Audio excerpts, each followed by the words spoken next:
You're not looking at me, Mike. You're not looking at me in the eyes. That's weak. Only weak people do that. I could look you in the eye if I wanted to, Daddy. I just don't want to look you in the eye. I guess you're just a weak person. You must have got that from your mother. It probably would have been better for you had you been born a girl. Then we could have named you Michelle. You see, weakness is more acceptable in a girl, Michelle. Oh, I'm sorry, I mean Mike. I keep forgetting.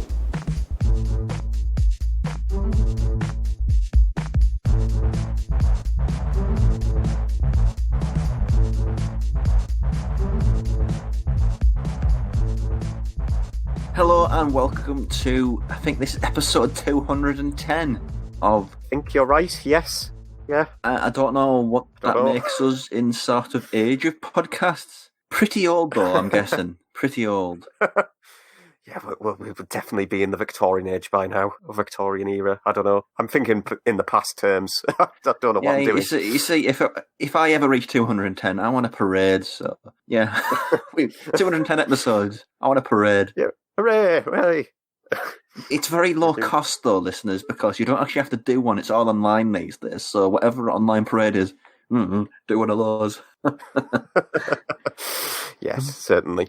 But anyway, we are Cinema Eclectica. I am Rob, and I'm also joined by Aidan. Hello. Yes. Nice to do another two-man show. It's a good one to do a two-man show on, though, because at the end of last week's show, we have this little thing called Directors Lottery. When all of the cinema releases are dog chud, we take to our big list of directors, random number generator, fire it up, and we come up with a name of a director. And we got David Cronenberg. Yes, we did. And this has been a director's lottery that I've been begging for ever since we started doing one of these. But you can't beg for it when it's random. It's random. Yeah, I know, but I've been waiting so hard for it. I've been wanting it to happen. Yes. So we had a question of the week, which it's not going to be a complicated one. Let's be fair. Basically, what is your favourite David Cronenberg movie? And we got a fair selection of answers here on Twitter. Francesco said, which is at Malik Fan, said the greatest graphic novel film adaptation ever, and that is the almost perfect history of violence. Yep. Whitlock and Pope. I don't know who I was talking to, whether it was Whitlock or Pope, or both. Given his answers, I'm going to say it's both. It's Dead Ringers, he says, then The Fly, Videodrome, Scanners, Existence, and The Brood, roughly in that order. He says, but yeah, Dead Ringers, the chilly existential nightmare, the annihilation of self, the horror of biology, the doomed impossible love, the sheer incredible sadness, majestic. Sam Inglis, at 24 FPS UK, said, difficult to pick one favourite Cronenberg, so I'll opt for one I love that I think deserves wider appreciation. Existence extends the themes of Videodrome for early 21st century and features one of Jennifer Jason Leigh's best performances. Do you want to take up some of the next ones so I don't just read them all? There's a few from the Facebook. Mikey Tours has said Dead Ringers due to its double performance by Jeremy Irons. Chris Common Swings says it's not his best, but there's a beautiful doomy greyness to the start of Rabid that I love. I also adore the bat shittery of the ultimate bad divorce movie, The Brood. I like the way he's worded it on that one. It's a fair summarisation of that movie, I'd say. I would say so as well, yeah. Ashley Lane has also said Dead Ringers. It's usually said that women find it particularly difficult to watch, but it's also difficult to watch if you're a man with brothers like me. Cronenberg is very good at grasping something familiar and twisting it into something uncomfortably horrible. Yes. On the Facebook page for The Geek Show, John Smith, or producer Rob, said, I'm going to go with The Fly for the combination of pure sci-fi, body horror, and Jeff Goldblum. It's either that or Dead Ringers.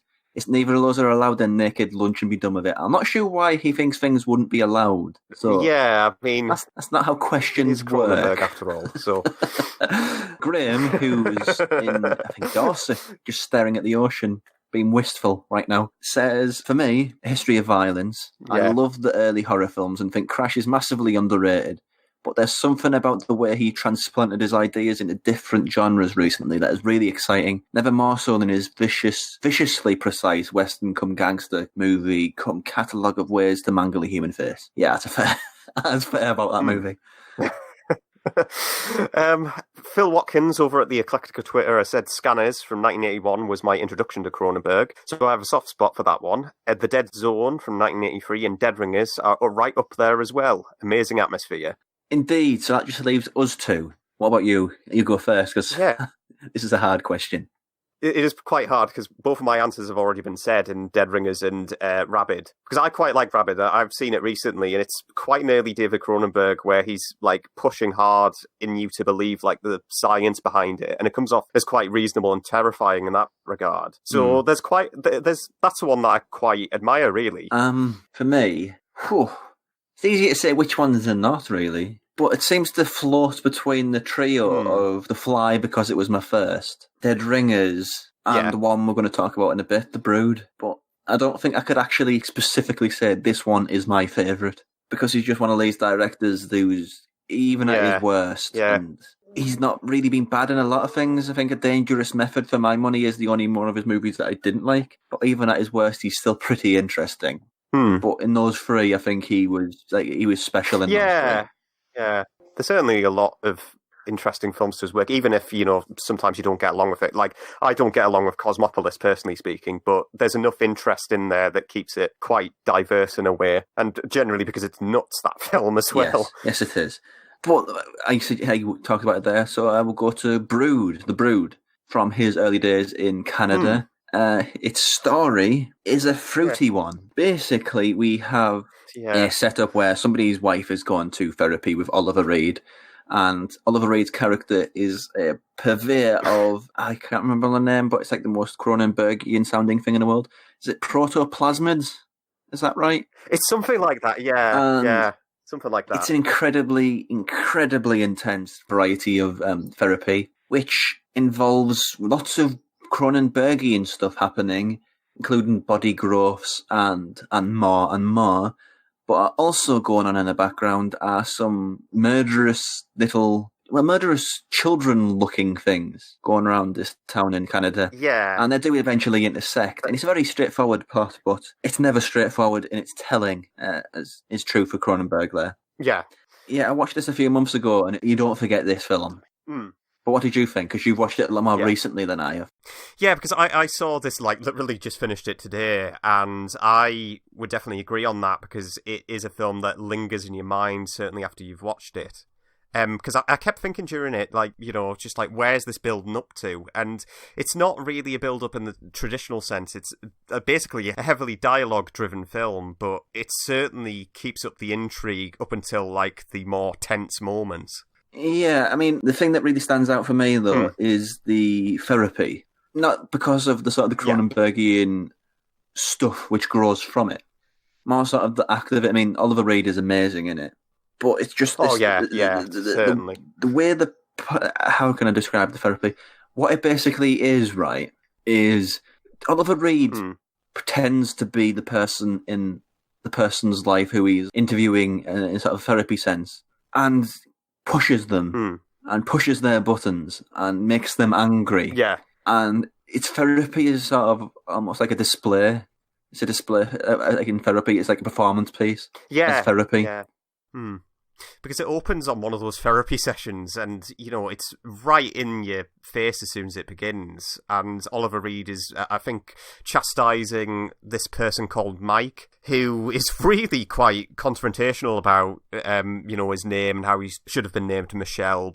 And it's really quite hard pressed on that, but at the same time, it really grabs your attention straight away. Yeah, it took a while to sort of figure out what was going on with the therapy, I won't lie.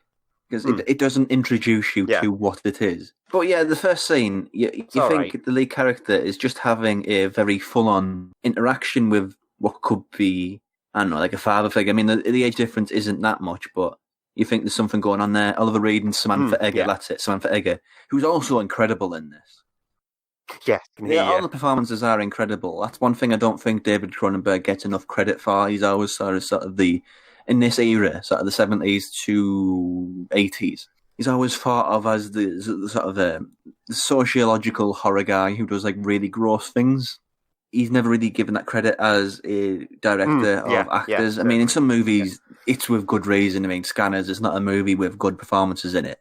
I don't think Videodrome is particularly well performed. That's blasphemy, maybe, because it's so beloved. I don't care, really.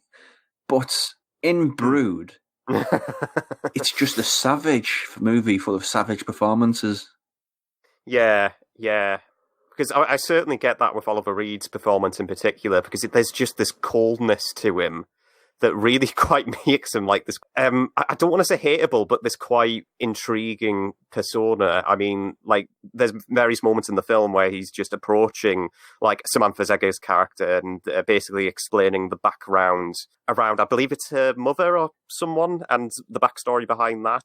And the way, I guess, the direction and the acting takes it makes it very, you keep your ears closely nearby all the time. And that obviously feeds into how these mutants or, I guess, mutated children, I don't know what exactly you would call them, but it feeds into that psychology, it's like, I guess. It's a movie which has been talked about as sort of the ultimate breakup movie. Because it was done as after a very, very messy divorce. Very, very messy divorce. And it shows, because that's what this movie is about. It's a very horrible breakup. And it's clear. It's clear as day that David Cronenberg has no time for therapists. Because he wouldn't have depicted them as somebody who basically makes an absolute mess out of everything which this therapist, Oliver Reed, touches. Because it escalates into the usual sort of Cronenbergian nightmare. With these small, like, I would call them mutant children. I think that's the easiest way to describe them. It's not fair, but it's not a fair term. But they are mutant children, which isn't, creepy in the sense of you have like this small child next to all these mutant children, so there is like a sense of tension there. I mean, he's very good at tension, David Cronenberg, but I think what he's better at is just dropping this big visual scene. There's loads of them in Videodrome, Fly's full of them. It's a scene where nothing really is happening, but just the sheer graphicness of what you're seeing is terrifying. Yeah. For me, in particular, that scene in the classroom is really quite nuts and bolts kind of stuff for me. And I was really... the pin just drops immediately as soon as you see it, and you just immediately think, oh, bloody Nora. It's like, what direction did you give Hilaire, David Cronenberg, man? In this scene, well, we've got this thing that you have to lick. And even that sentence sort of isolated, it sounds pretty full on. So, given it's David Cronenberg and that line, you know kind of what it's going towards. Scar is something which I think needs bringing attention. Because Howard Shaw worked in it. He was very young when he met David Cronenberg. It was a really good Q&A saw with the pair of them, and Howard Shaw looked up to David Cronenberg because David Cronenberg was like the cool guy in the neighborhood who walked around the town in like leather jackets and riding motorbikes. Howard Shaw thought, "Oh, he's cool. I want to work with him." So they've been working together. They worked together right at the beginning, and since Howard Shaw became sort of a bit more of a household name as far as a composer goes, this was where he learnt his craft, really. Yeah. And in The Brood, it's an incredible score, because it's a classical piece. Yeah. But it sort of amplifies everything which is going on. It keeps it classy, because it is essentially a divorce movie. But it's also got that sort of very sharp sense of, well, it's like music written on a knife's edge, I think. Yeah, I mean, there's certainly by the time the opening credits roll by, you really do feel the force of Howard Shaw's score. It certainly adds a lot, because it is a very just incredibly... I want to say there's definitely a lot of skill played in it, and there's just this massive... I guess it adds a lot of weight to basically the drama of, like, you know, Oliver Reed just basically discovering more and more about the psychology of it. And then obviously you have Samantha Egger's character, which is a whole different kettle of fish. And then, of course, that also adds to the more violent sequences. Yeah, it's skin crawling as well. Yeah, those scenes when Howard Shaw's music playing and David Cronenberg gets his Cronenberg on. It's skin crawling. Even though if you compare it to like other horror movies, There is one nasty sequence in a classroom, which is very nasty. But other than that, most of the horror is heavily implicated. Yes, yeah. Nothing's really happening. It's just some sort of thing. It is, something yeah. conceptually and visually nuts happening on screen. But it becomes really skin crawling because of Howard Shore. Them two working together, like amazing symbiosis, I thought, at this era of both of their careers. Yeah, yeah. Did Howard Shore work with Cronenberg afterwards It was as well? it was definitely in their Canadian days. I don't know the exact history going into the modern day stuff. I think he was a bit more. He hard it out a bit, maybe more. No, I thought I'd bring that up because that definitely seems like, especially with the work together and the skill involved between the two, you would certainly think that they would have like a long-standing relationship, especially on the basis of this one film. Yeah, fantastic stuff. Really, I wouldn't recommend it to anybody. Certainly, it's not the sort of movie where you introduce somebody. They say, "Oh, what sort of movies you like?" Say, "Yeah, I like horror movies." "Oh, what good horror movie you seen recently?" You don't say, "Oh, The Brood." Check out The Brood to somebody. You got to really know a person to recommend this to them. Yeah, because there's certainly akins to drama to it as well, but at the same time that there's just this iciness of the human drama between them. I mean, the scene between Oliver Reed and I believe it's the grandfather just outside the house in the middle of nowhere, and basically explaining like the first real inflict of violence between one of the mutant children and I'm not going to say who, but is really quite, tense and really just, intense at the same time. Yeah. Yeah, it's a fantastic movie. I've got some stabby scenes in there too as well, isn't it? It's really just a very, there's a lot of forward motion in this movie, but it's also incredibly bleak and incredibly personal. It is, yeah, yeah. But yeah, if you want to start with David Cronenberg, never ever do something like this. You're going to start on him. I think the easiest place, if there ever is such a thing, is probably History of Violence. Yeah. I mean, my introduction to him was Dead Ringers, and I loved Dead Ringers when I first saw it. So I believe, well, would you think Dead Ringers is a good entry point? Kinda, yeah. Nothing particularly graphic happens, but the mere suggestion of the tools is probably more graphic than anything in any of his films that he's ever done. But it's also his best drama. I think with David Cronenberg, you just got to jump in feet first. Yeah, don't start with Rabid or Shivers, though, because it's kind of like that, isn't it? Yeah. Some of those early works can be quite brutal.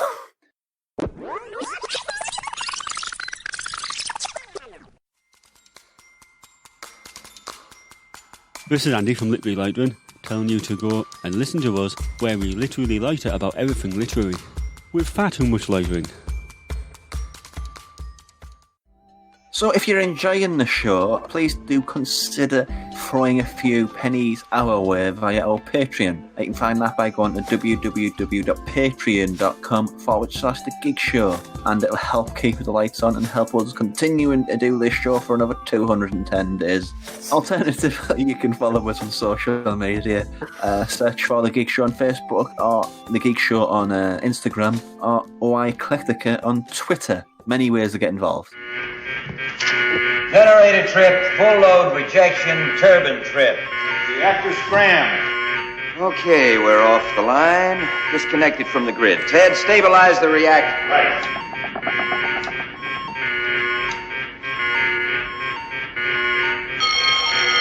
Radiation in the containment. What level? Level 8, Jack. Okay, aboard me. Relax. Must be that safety valve just opened after the trip. Might be. Hold. Cut down the recirc flow. Barney, come over here and keep your eye on the feed water. And holler out those numbers if they don't start to drop. Line up the valves and flip the turbine on a turning gear. Somebody turn off the goddamned alarm. Thank you. Jesus, I don't know how they figure you're supposed to be able to give orders with a racket like that. Are you within limits, Ted? Yeah, it's gonna level out okay. System status. Reactor pressure back to normal. Right. Set the recirc flow to minimum, guys. Jack. Good. Phone for you. You've tuned in. Now you're going to get turned on to The Geek Show. I'm Quentin Flynn. People know me as Axel, who says, got it memorized? You should. The Geek Show. It rocks. Also on the website, Welcome back, by the way. Also on the website, we have 2 reviews, one from Mark, one from me. One from me is The Terror of Hallows Eve. Yeah, it's not a movie. It's a... Oh, no. And who's that out from? Is that... That's a Fright Fest presents, who were like on principle, but I wish it was the best aspects of Fright Fest that they're presenting rather than the... Oh, I didn't realise that was on. Oh, I didn't realise that was on. Aspect of Fright Fest. But there's been some good stuff. It's just, I'm just being facetious. This is not one of them, is all I was getting at. Yeah. And also, Mark C. did a review for 1980s. I don't know how to describe this. People go to a foreign country, bad stuff happens. When they're trying to be political style movie. I don't know if there's a name for that sort of stuff. Yeah, certainly, yeah. But he did Under Fire, which is also on the website now, which you can find at thegeekshow.co.uk. Onwards and upwards, though, to new stuff. Yes, to new stuff, because I have a release from Masters of Cinema, and this is a film from 1926, so we're back that's into... New. Yeah. Yes. New release, old film. Yes. But this is The Holy Mountain. Now, I have to preemptively say that, no, if you're expecting me to review a certain Alejandro Jodorowsky movie, you are mysteriously mistaken. I'd like to see you try, because his movies are impossible to review. It really is. It'll just be like a never-ending list of like all the weird crap that happens in The Holy Mountain. It's like it's like an improvisational sketch, only sketches and then. And then, and then, and then, and then. And that's the only way you can review them. But this isn't that. So that's good. No, thankfully, this isn't that. But this is a film from 1926 called The Holy Mountain. It is from UFA, as per usual, because obviously the leading studio for German silent cinema of the 1920s onwards. But it's directed by a person known as Arnold Fanck, who is best known as a pioneer of the Berg film. In other words, mountaineering movie. And I don't know why this is the case, but this is its own designated subgenre as soon as I check on like the science cinema like info in Wikipedia. But apparently they have this whole wave of mountaineering movies of this time period from the late 20s to early 30s onwards. But the basic plot of The Holy Mountain is that a dancer known as Diotima meets an engineer and a skier called Carl in his cottage in the mountains, where they immediately fall in love, begin an affair, and of course this leads to a young friend known as Vigo, who's basically a friend of the two lovers, and he gets involved. He meets Diotima, and they both begin like this love triangle. And either way hairspins are split, they immediately begin suspicious of one another and just immediately confront each other, and basically as like a love triangle plot should do. And but the only difference is that this is set high up in the mountains. So it's very, I don't want to say slight on plot, it's a bit simplistic in its nature, because it's basically like a love triangle kind of a film. Yeah. And of course it's like a man versus nature kind of film, but the interesting aspects of it is due to its cast, because the person who plays Diotima is none other than Leni Riefenstahl. Really?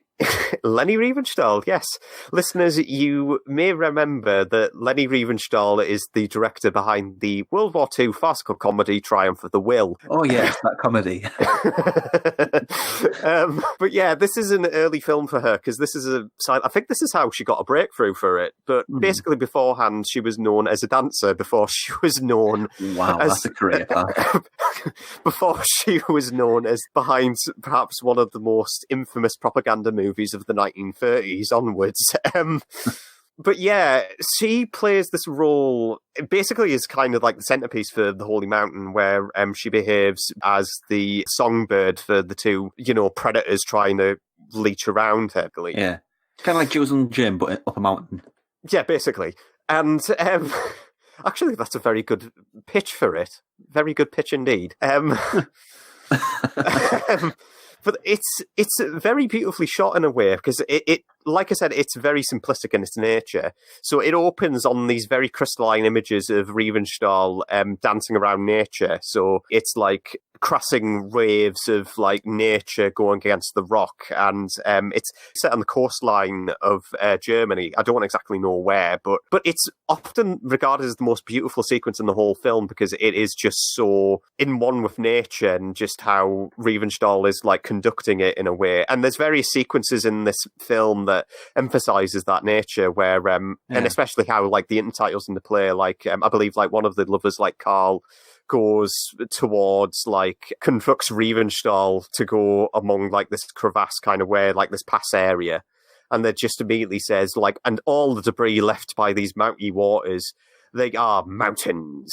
So it's very epic in scope in that regard. It's quite poetic in that regard too. And I have to admit that it is, like I said, simplistic in nature, but at the same time, you can read this as like one particular reading onwards, where you could see it is, and you know, you don't really want to load it into this one film in particular because, you know, that's how you can see it as. But the one reading in particular that you can see this as is the rise of Germany, and of course what would follow on from that, especially with certain Nazis involved. It's funny subtext given who directed that movie as well, yeah. Yeah, so that, as soon as you learn the history and bounds of it, it can kind of like colour your expectations of the film in that regard. So, I mean, don't let that put you off, because there's certainly beautiful moments to this. I mean, it's not subtle in the slightest in terms of silent cinema at all, and especially in that regard, because there's one moment where I believe Carl realises there's an affair to be had, and basically realises that Diotima is like in love with someone else. And as soon as he realizes that, you know, you see his distraught face, and then all of a sudden you just see like this crossfade into like a rock face crumbling away, like completely detonating. Yeah. So it's you can kind of see it as quite heavy-handed, but at the same time, you know, I kind of like that, and because there's no other place in it other than seeing it in silent cinema of the time, really. Yeah, I mean, what's our mountain movies now? Cliffhanger. Yeah. Different. Yeah. It's very, very different. And I have to give credit where credit is due, because Riefenstahl, you know, you can often point towards like cinema at the time, and, you know, considering that she would later go on to helm like one of the most infamous propaganda movies of the 1930s. Of all time, yeah. Of all time, yeah. She actually gives like quite this committed performance, who I have to admit she was like quite the centerfold of the whole film, where she just immediately just transfixes your attention, especially when her facial expressions are concerned, because of course silent cinema, there's no sound recording to be had, so you can't really load it up on like a dialogue heavy nature. Yeah, that's why actors who had like a great look, like Louise Brooks, became like absolute bona fide legends.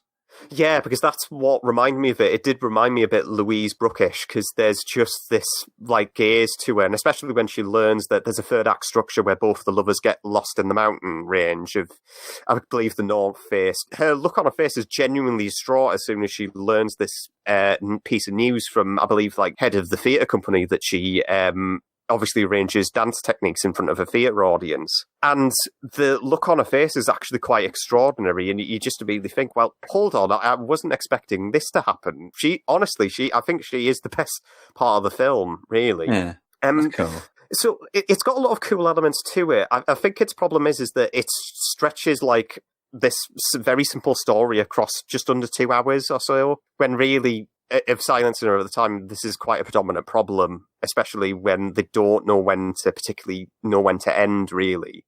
But you know, that was a problem with a lot of Fritz Lang movies. Love them as I do. He could go on a bit. Yeah, and granted, this isn't as bad a problem as, say, like a Fritz Lang movie, which sometimes, you know, knowing Lang, it can go on for borderline 5 hours. But yeah, they can. It still does feel a bit stretched in that regard, because, you know, you've got this like love triangle, which is predominantly where you get a lot of the drama, but at the same time, there's still a lot of fluff where you see Lenny Riefenstahl just like wandering about the fields and tending to the lambs. And you just immediately think, well, how exactly this builds up, I don't quite know. But then again, you know, it's still trying to find its footing. And Well, they're inventing cinema, really, and they're figuring out how it works. Yeah, exactly. Yeah. That said, there are some great elements to it. Like, there's an ice climbing sequence towards the end, which provides a great deal of tension towards it. Kind of similar to what I know we reviewed this, and again to bring up Louise Brooks again, G.W. Pabs' Pandora's Box, where we had I believe it's the idea of the Gunsmoke and the whole lead up to the trial.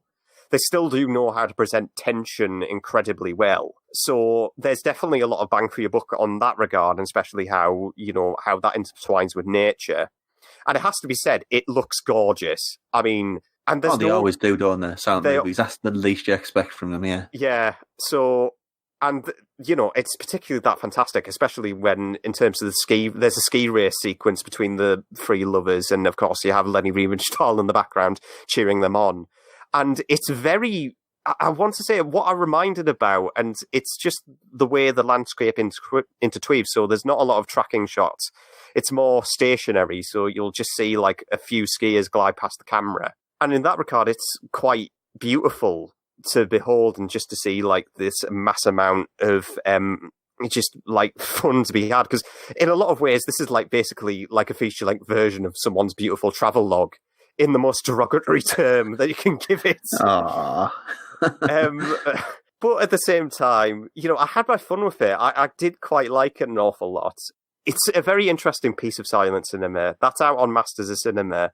The only main extra that you can think of to give it towards is a 3-hour documentary on Lenny Riefenstahl's life by Ray Muller. And I have seen this documentary in the past, but it's very extensive into her backstory. So it goes into a lot of like the silent era, and especially how she basically begged and pleaded Arnold Fanck to be involved in the Holy Mountain. It also details the propaganda era of Riefenstahl's career. And it's an excellent documentary, and I highly recommend you seek it out for the basis on this release, because I think it's a fantastic extra to include on this. And not only that, it's an equally great restoration, because I believe it's by the Murnau Foundation as well. Oh, they always do a great job, yeah.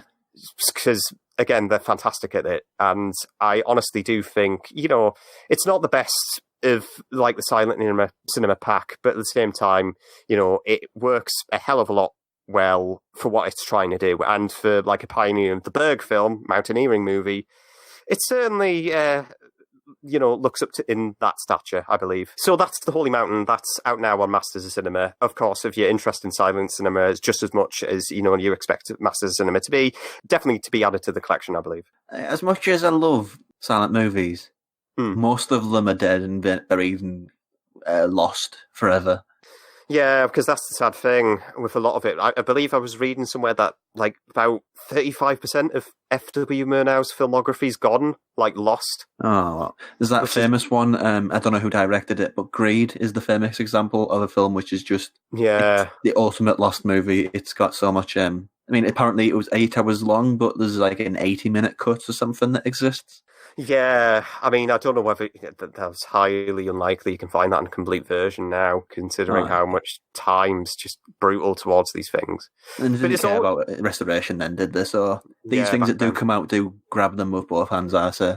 Yeah, definitely. Even this, if you could see this as a slighter film, it's still worth your time just as much on a level that, it's silent cinema from the era. It's basically your wine to, like, a lot of, like, modern cinemas, like, I want to say beer and, like, craft beer. Yeah, that's fine. It's my perfect analysis. I'm just leaving it there. Yeah.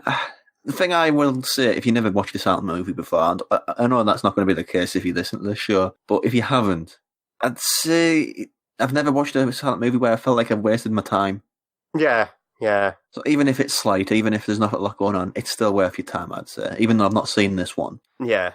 I mean, well, even with considering that it's coming out from one of the labels that will champion, like, silent cinema as well, you would, of course, like, take notice of it, because, like, every silent release that Eureka put out is just immediately, ooh, I'm definitely interested in that. Exactly. What you shouldn't be interested in, the figure of speech when they use to promote something, from the director of. Yeah.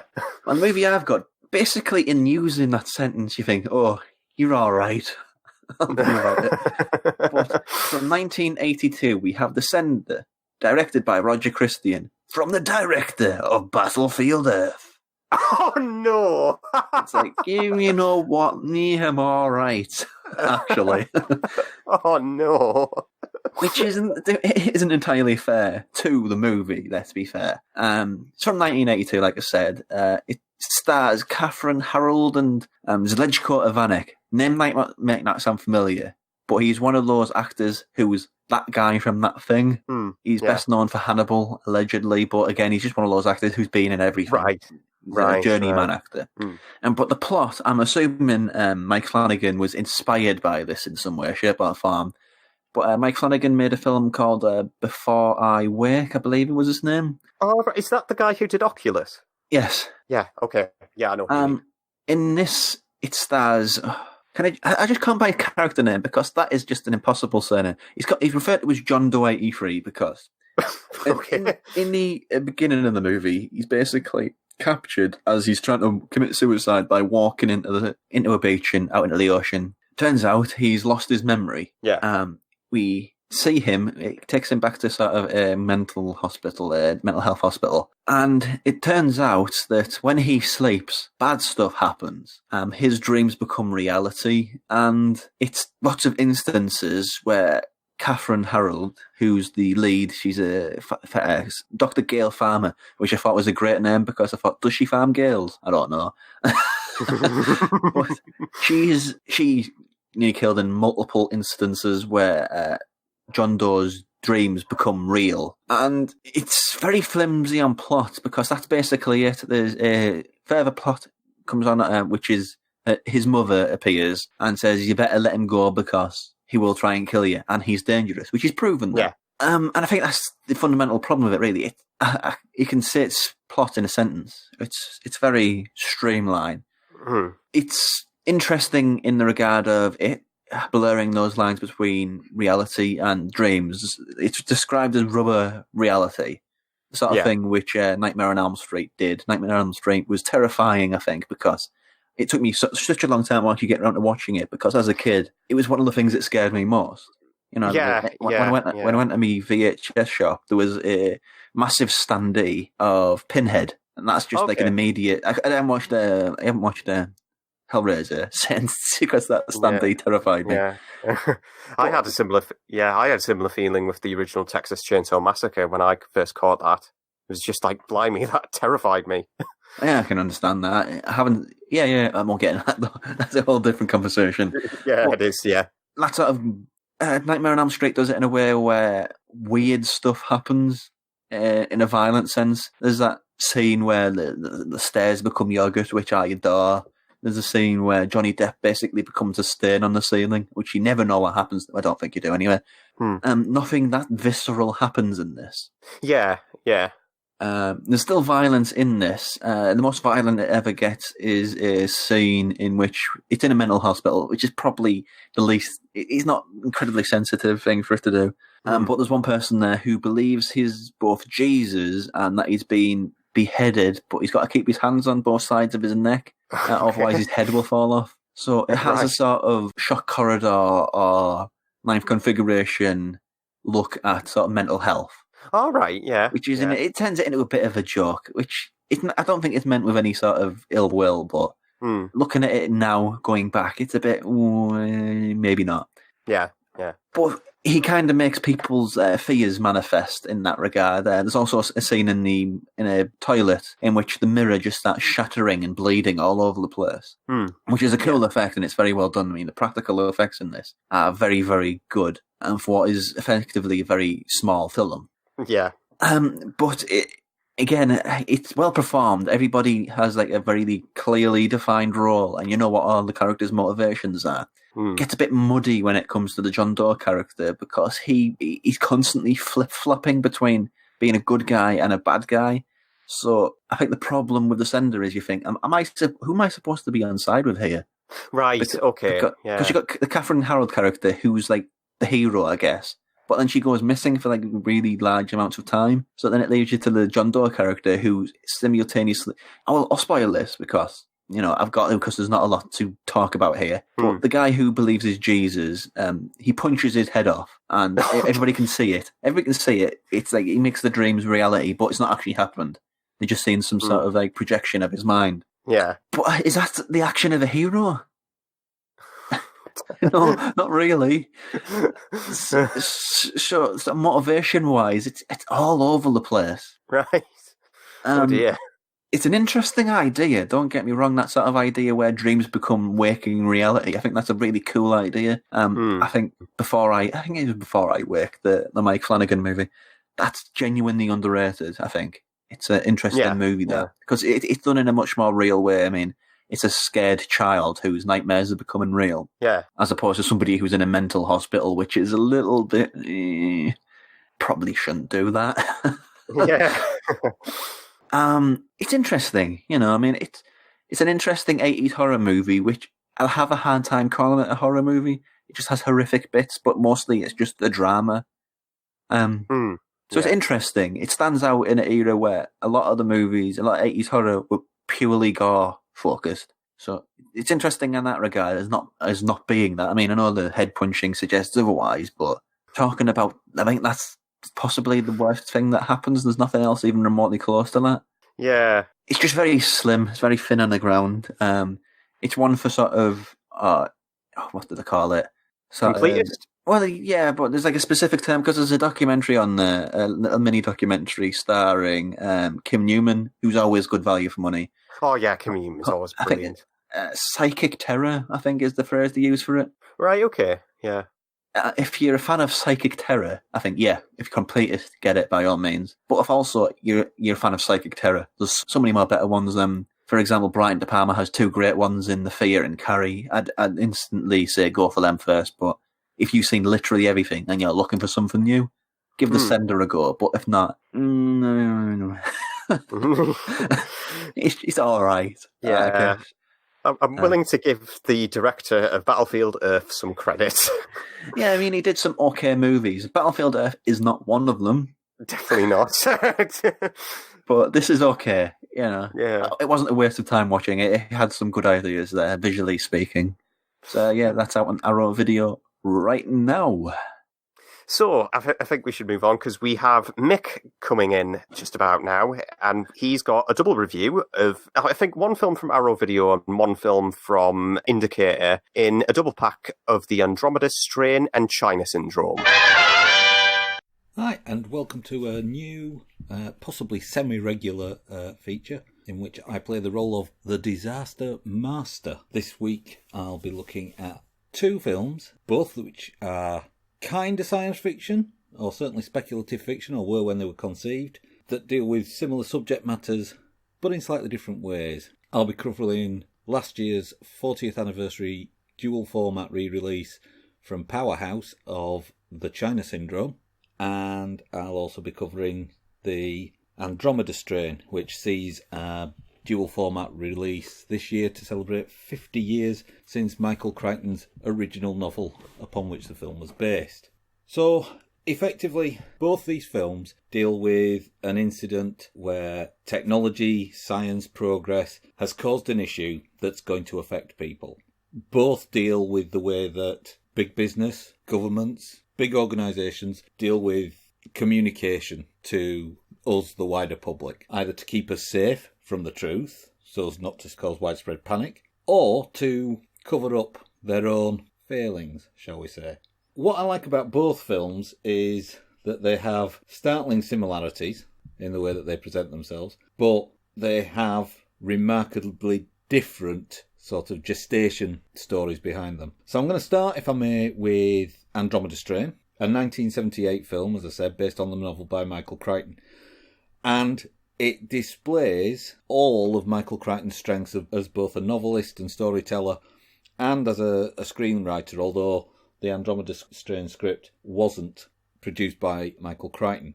The Andromeda Strain deals with the first contact with alien life, and it does it from a new angle.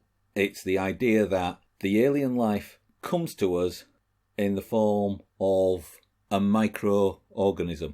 Not so much a new idea now, but back in 1971 when the film came out, a huge shift in the perception of first contact type storytelling. The other interesting thing is that both the novel and the film adopt a sort of docudrama style. The story is shot in such a way that tells the story of the outbreak of this microorganism over 4 days. We see in the title sequence the kind of superimposed case files from the Department of Defence and from the Jet Propulsion Lab, which interestingly is the level of detail that Michael Crichton goes into. Normally with these kind of sci-fi movies, it's NASA. It's not something as specific as that Jet Propulsion Lab, JPL, department of NASA. So there's all these dossiers and documents flying around the screen. And where the docudrama piece fails is in that title sequence. Because a docudrama shouldn't really have a cast list. If you're trying to sell the idea that this is an actual piece of documentary evidence, maybe don't do a big cast list at the beginning. But it doesn't really matter because, and this is a quote from when they were producing the film, "We'd like to make your book into a film, no one's in it." By which they meant that, yes, there were actors in it that you'd seen in other things, but generally speaking, none of these are household names. If you think of the big disaster movies of the 70s, like Towering Inferno, Poseidon Adventure, even the airport movies, they all had massive stellar casts where you think, well, how did you manage to convince these people to work together and give them equal screen time? This one, no such issue to be had. The other thing that lets it down as a docudrama is it's too cinematic. The shots are too cinematic. There's not enough sort of run-and-gun type footage that you would see from a news report or something like that. The main issue I have with the Andromeda Strain, which is a film I loved when I first saw it in the 80s, and I think this is something that typifies the difference between film then and now, is the Andromeda Strain drags. As I mentioned earlier, it's set over 4 days of this outbreak. Day 1, which is roughly equivalent to Act 1, is about discovering that the town of Piedmont, population 68, is entirely dead after contact with this alien probe that we've sent out into space and has now returned. Except for 2 citizens of Piedmont. One is a babe in arms, and the other is a 68-year-old drifter. And it's their blood chemistry that holds the key to why they survived. And I'm not going to spoil it for anybody who hasn't seen it as to how they arrive at that. And day 1 is over quite quickly in terms of the discovery of the probe, the understanding of what's happened, getting people back to the lab and getting the organism back to the lab to study. Act 4, similarly, when they realise what they have to do, when they've solved the issues, is over quite quickly. Between the two of them, days 1 and 4 probably cover about 25 to 30 minutes of the film. The remaining hour and a half is devoted to days 2 and 3. And this is the downfall it's got. The very strength of Michael Crichton, that grounding in scientific detail, that making sure that the science of the science fiction works, is the downfall here, because it feels like you're sat in the middle of someone's biology, physics, chemistry lesson. Days 2 and 3 genuinely feel like they're happening in real time around you. They are using different scientists in the same way that Doctor Who uses the companion as a way to ask the audience's questions. And therefore, you in turn get lectures on virus being spread by vectors. You get lectures on molecular structure of crystals. You get lectures on the alkaline and acid nature of substances. You get lectures on blood chemistry. They're done as dialogue, but the neurobiologist is explaining neurobiology to the physicist in terms that a non-neurobiologist can understand, so that we, the audience, can understand it. You get the impression that it's over-explained because actually, in real science, some of those fields would overlap. You don't have to explain minute electrical charges in the brain to a physicist. They kind of know about electricity. It's kind of their bread and butter. But if I can go back to Piedmont, that's another difference that this has with the China Syndrome, is scale. Ultimately, both films deal with a disaster on a global scale. Potentially. Both disasters, potentially, can affect a global population. But where they start is very different. Piedmont, population of 68. It's in the middle of the desert. It's in the middle of nowhere. no one's going to miss it on a global scale. And actually, that's what gives Andromeda Strain its tension. It switches from being a very small town that's wiped out by this virus. It then transfers to a base under siege film about a very small base with 4 scientists trying to figure out what's going to happen. It turns out that this is all part of a plan that one of the scientists was involved in hatching. And that's where it shares its theme with China Syndrome, because it's about that government, military, scientific elite keeping quite dangerous science and dangerous projects under wraps, not telling the innocent people of Piedmont that they're right in the middle of the return path for their probes that they're sending out to space to find new forms of warfare. And it is quite scary that they're willing to sacrifice this whole town. They keep referring to this wildfire program. And the whole idea is that if whatever breaks out as part of the wildfire program affects a town, in order to contain the effects of that infection, they're willing to nuke a town. Now, bearing in mind, this book was written 24, 25 years after the horror of Nagasaki and Hiroshima. The film itself is made during the Cold War, at the height of the Cold War, where SALT talks were still 4 or 5 years away. You can understand how this would resonate with an audience. And it kind of carries the echoes of those 50s sci-fi movies where the alien invasion is an allegory for communism and the creep of communism into Western democracy. It's got a weird electronic score which kind of works when you're in the base, but not so much when you're in Piedmont. As I say, the science behind it is solid. And another thing that it shares with China Syndrome is that it's kind of prescient. You know, we're now at a stage where our search for life beyond Earth is focused on finding microbiotic life in the waters and ices of moons of Saturn. That's where we're most likely to find it, because we know so much about life now than we did even 40 years ago. So there's a prophetic nature to the Andromeda Strain. And also, it kind of predates all the zombie. It created a subgenre in itself, the Outbreak movie, Contagion, Outbreak itself, even any number of recent zombie films where the virus is mutating to a zombie infection, things like 28 Days Later.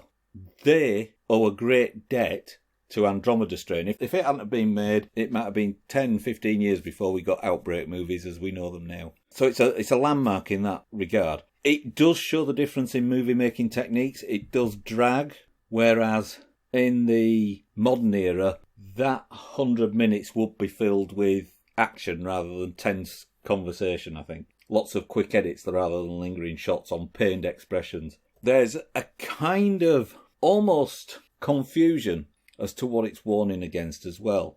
It seems to have too many B stories to fit into the plot.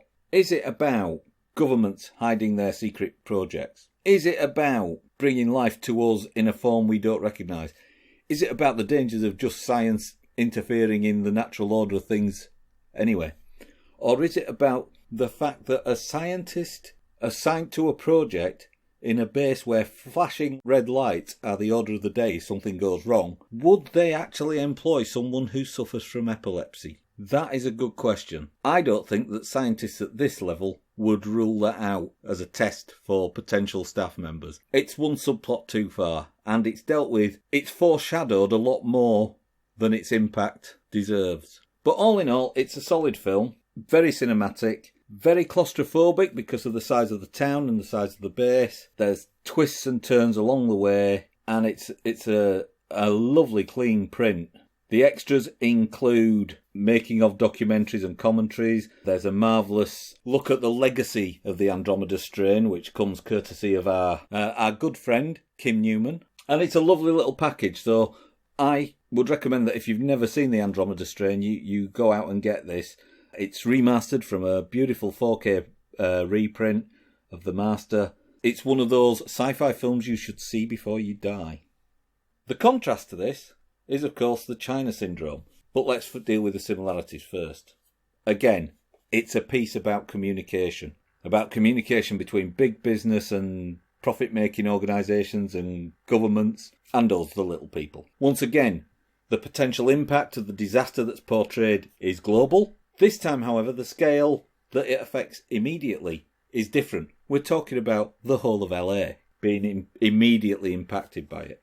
It also shares that prescience with the Andromeda strain. Just 12 days after the release of the China Syndrome, which, for those of you who don't know the science behind it, the China Syndrome is the idea that if a nuclear plant in America suffered a meltdown, the superheated core would effectively melt its way through the centre of the Earth and, if left unchecked, would come out somewhere in China. Obviously, it's an oversimplification of the actual impact of a meltdown, but that was the theory. But within 12 days of its release, 3 Mile Island, the worst nuclear accident in American history, occurred. And immediately life started imitating art.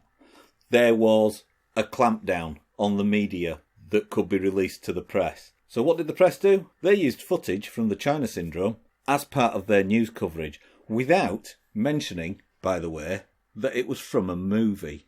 The other big difference between this and Andromeda Strain is that, unlike Andromeda Strain, where none of the names listed in it were big name players, this is produced by and stars Michael Douglas, who at the time of its release was riding high on the success of producing One Flew Over the Cuckoo's Nest, and also appearing in a host of TV cop shows, the most notable of which was The Streets of San Francisco with Karl Malden. China Syndrome also has Jack Lemmon, who proves that time-old adage, if you want a great dramatic actor, cast a great comedian. Because Jack Lemmon is a legendary comedic actor. But in this film, as the chief engineer of a nuclear power plant, who's torn between his duty to his employers and his duty to the people to keep them safe and to let them know what's going on, it's the centre. That character's wrestling with himself over doing the right thing is central to the success of the China Syndrome. The final similarity it's got with the Andromeda Strain is that it spawned a subgenre of its own. China Syndrome is about news people.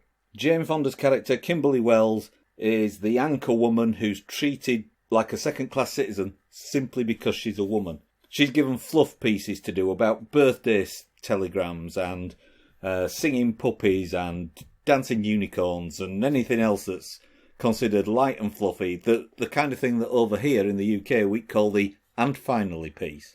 But she's a trained journalist, just like all the guys are, and she fights against everyone who's telling her to drop this story.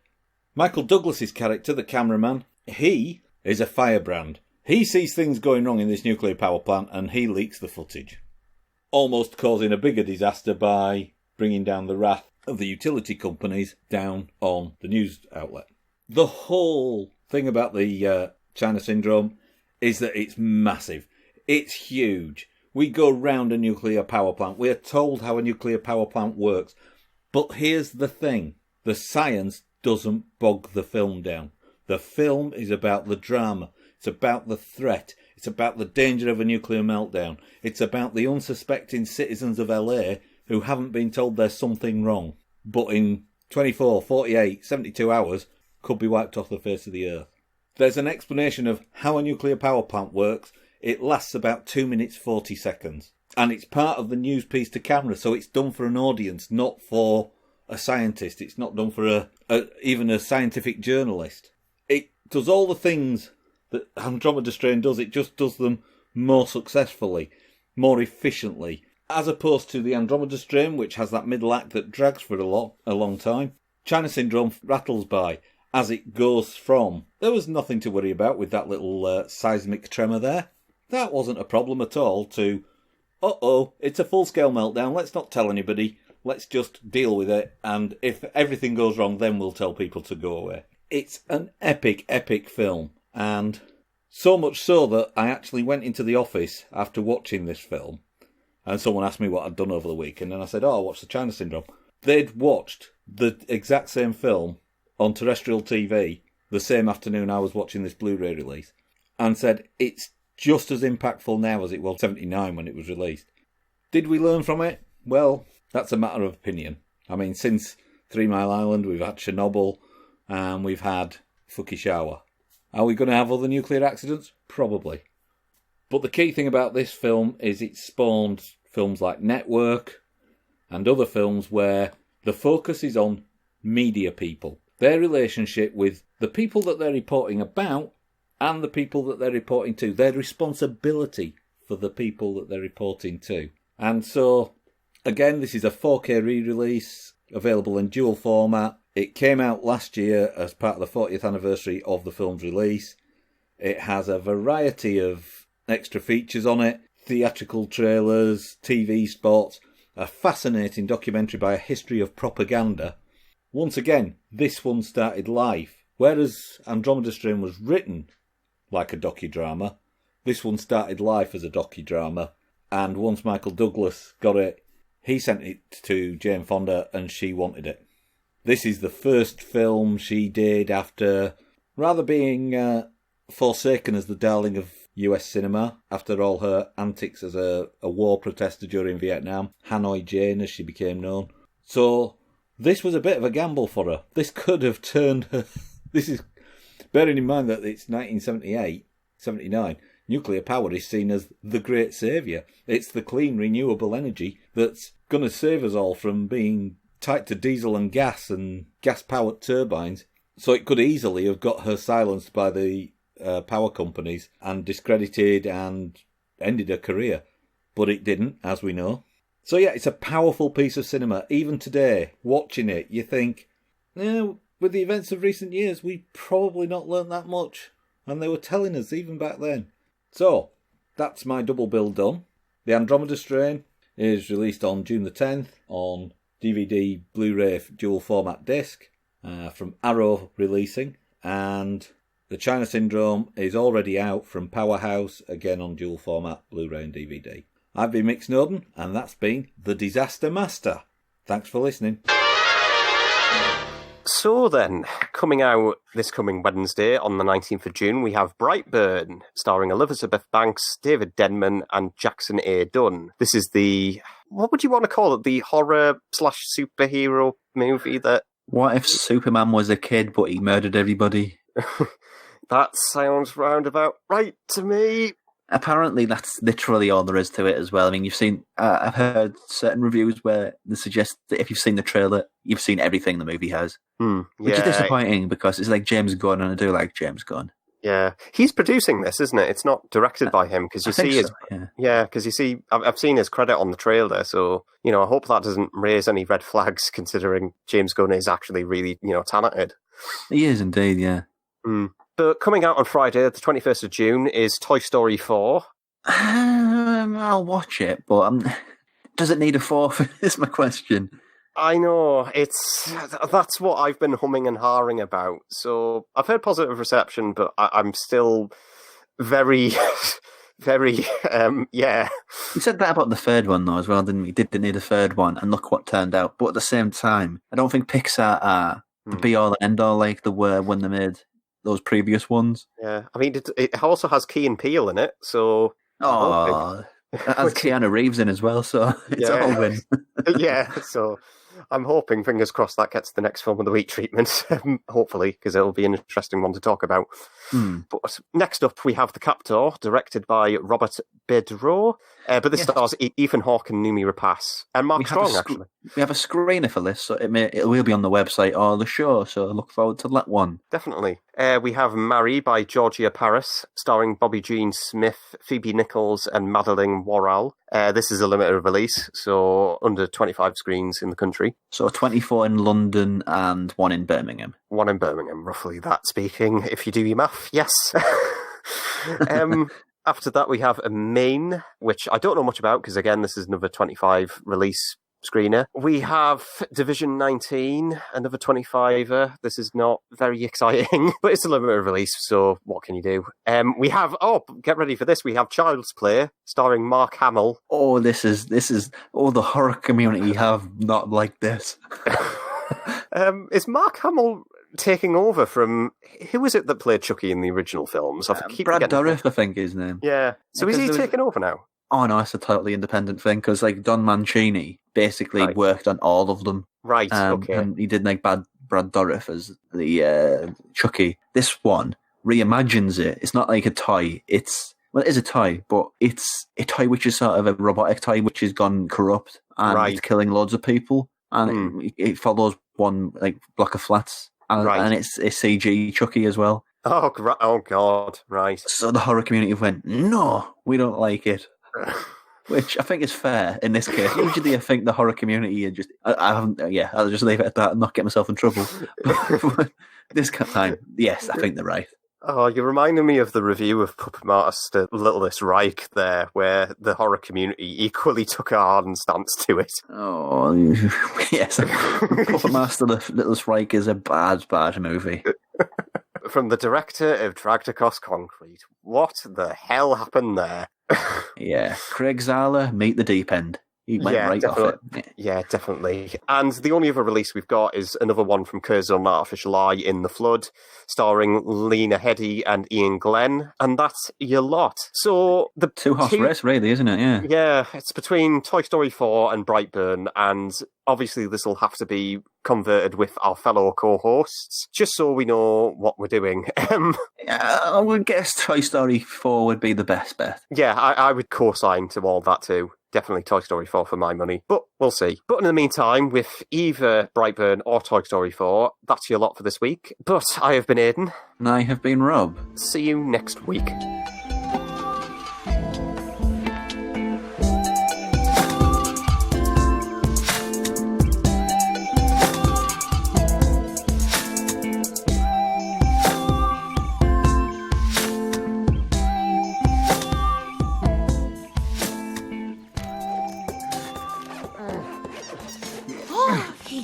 To kindergarten. I knew it. No, You're trying guys, to get listen. Bonnie in trouble. No, of course not. You could have been confiscated. What does that mean? Taken away. No!